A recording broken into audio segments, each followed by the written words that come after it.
ألسنا أحق بقلب سعيد؟ أما آن للروح أن تستعيد عهدا جديد.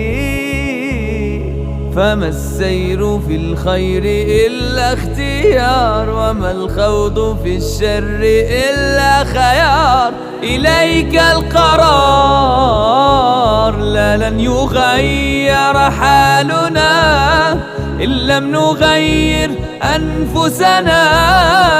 أسوة في كوننا والله قدرها.